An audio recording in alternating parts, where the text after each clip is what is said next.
going to do some movement. Erin Zen Warrior here. I have been talking about back bends lately, a topic that's really has changed my life and is very dear to my heart. I've often suffered with adrenal and bladder problems from about 17. And what I realized is that, let me grab my little friend over here, that the bladder lines and the kidney lines, they run the back of the acupuncture dummy. And as a result, run the back of us. And so backbending becomes truly a holistic way to tune, that movement pattern becomes a holistic way to tune these areas and organs and functions. So when I realized I couldn't backbend and that my weakness was bladder and kidney, I set about learning how to backbend. So today I'm going to show you some really basic videos on, or some basic movements around backbending.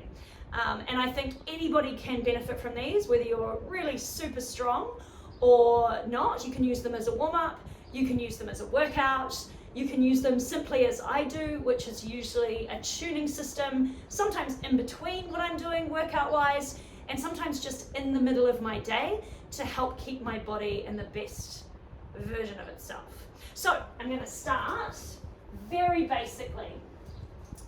So what I want to do is get lying face down, and this is to go with this idea of what a baby might do. If I put a baby on the ground and I leave a baby lying here, a baby is going to try and lift itself up. Now when I do this, I can just do this. Or I can add a few ideas. So if I want to add a bit of intelligence here, I can draw my shoulders down towards my butt, basically, so down towards my hips. So instead of just leaving them floating, I can really squeeze them down. Also, I can feel the stress in my back there, which I'm going to feel anyway, like this is going to be work. I can suck my abs in while I lift, and that is going to lower the amount of stress on the back. I can also push my feet into the ground, which is very yoga. If I want to, I can excel this a little bit by reaching my hands up.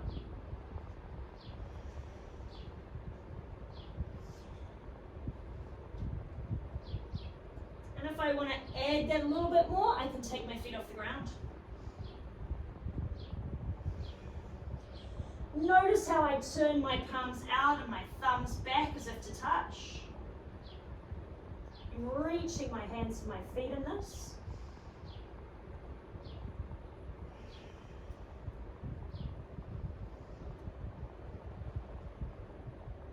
And I'm trying to keep my knees straight. So while I'm here, I can also add in a little bit of intelligence. I'm not a baby. I'm not in my best form of my life as I start to evolve and develop chi, which a baby is. I have been sitting at a desk. I have been throwing weight around because I'm stronger and bigger now. So I may have actually created, I've had stress in my life, so I may have created some tension in my neck, and I may not have the best neck posture. And this does affect my back bend because it affects how my shoulders sit and how easy it is for me to pull my shoulders down. So I can take this back a step and just look at lengthening this and strengthening the muscles around it. So again, if I come back to here, and what I do is I turn to look into my cleavage, and I keep my head just off the ground, and I'm going to hold that for 4 seconds, and I can still pull my shoulders down my back and suck my abdominals in. And then I'm going to look to my armpit just gently. I'm going to count to 4 again. Back into my cleavage. Other armpit.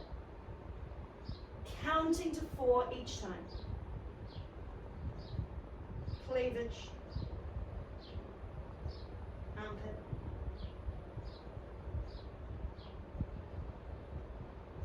Cleavage. Armpit.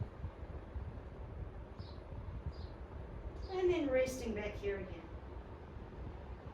And coming down. just that little activator can make such a big difference to me, and I'm in pretty good tune when it comes to what my neck and my back are doing, but it's not perfect, so it can always do with a bit of maintenance and work. Where I am now is something that kids do all the time, and I think that this is a great practice. The biggest mistake I see with these kind of more up dog type movements is that people try and put their shoulders or their hands right underneath them, and then their shoulders are up by their ears. We definitely want to be pulling those shoulders away from our ears in this situation.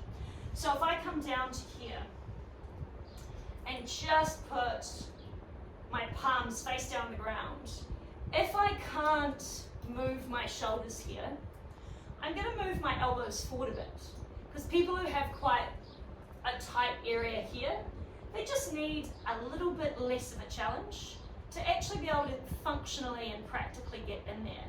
If you can't move your shoulders around, you're not going to gain anything. So by moving my elbows forward, I can give myself more room.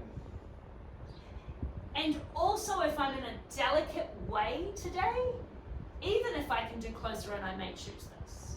And from here, abs pull in, glutes are off, and I'm just gonna shrug my shoulders up to my ears, pull my shoulders down my back. And I can do that here too.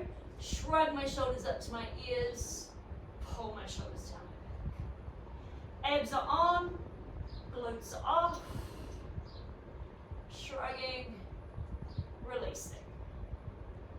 Shrugging, pulling down the back, abs pull in to support the lower back, and I'm almost trying to pull my pelvis forward to meet my nose.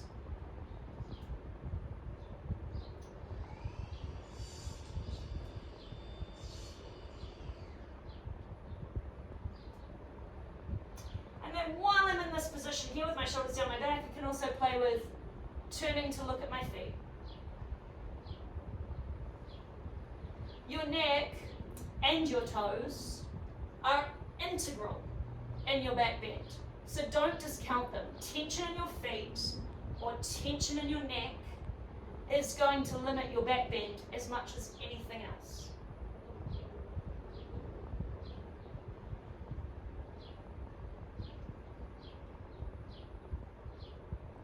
And we come all the way down.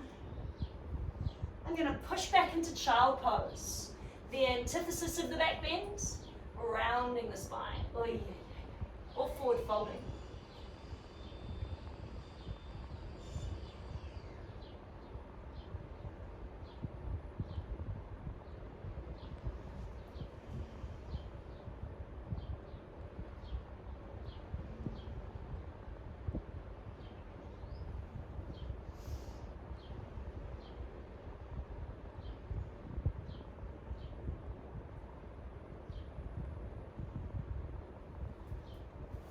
Well, that was quite fun. So I think what I'll do is I'll look at adding a couple more in at some point in this week. So stay tuned, and I'll see what else I can add to some back bending, some forward folding, some side bending, but all centered around improving our back bend. Keep in mind your mobility is global, so back bending is only part of how we maintain and create a good, healthy, functional system and a good, healthy, functional back bend.